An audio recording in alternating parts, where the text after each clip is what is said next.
welcome back to Between the Goalposts. Nate Hampton, Jesse Krieger, the utterly depressed Andy Reid with us as usual.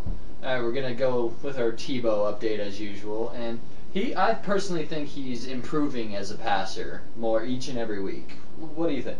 Well, he's nothing if not consistent. He keeps winning games the exact same way, seems to make a couple of clutch throws all the time. What I've noticed is he's much better at making clutch deep throws than short to intermediate. Like the Decker throw and the Rosario throw, both right on. He seems to have his motion seems to be more conducive to putting touch and air under deep balls than to lasering in the short ones. And if he keeps progressing along that path, Brandon Lloyd might be going, dang it, because that's what he does, is the deep ball. But what are you going to do?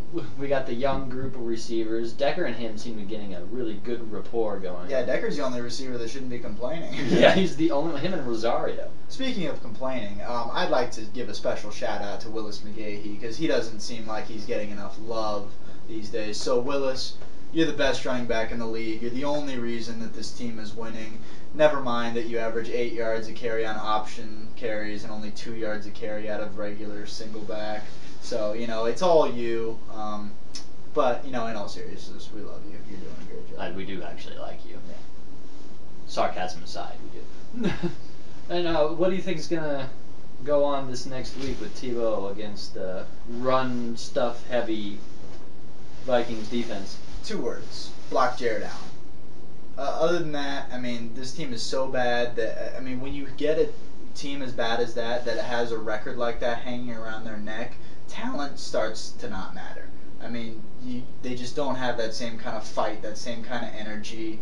E.J. Henderson's a great middle linebacker, but, there's just not the same will to stuff the run and stop the pass, and their offense is anemic, especially if Adrian Peterson's not there. I think the Broncos will have a hard time losing this game. Yeah,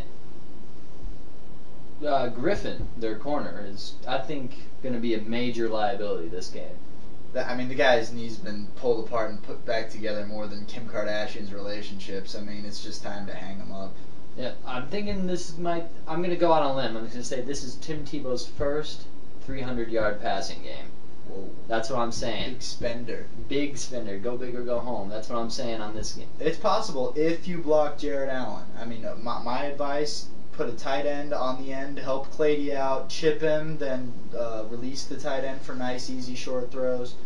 But just whatever you do not let him come ripping around outside, because he will tie Tebow up like a steer and just put him into the shed. Yeah. We're, of course, going with Tebow on that.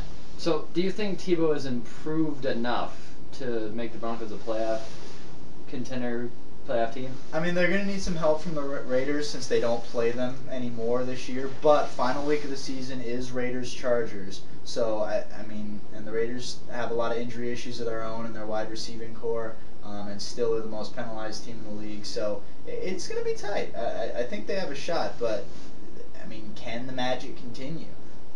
Especially if Miller's thumb lingers at all, because the defense has been out of their minds. So if that can keep up and Tebow can keep not turning the ball over, then good things. Very good things. If not, it's been a heck of a ride so far this season. I think it'll keep going, playoffs or otherwise.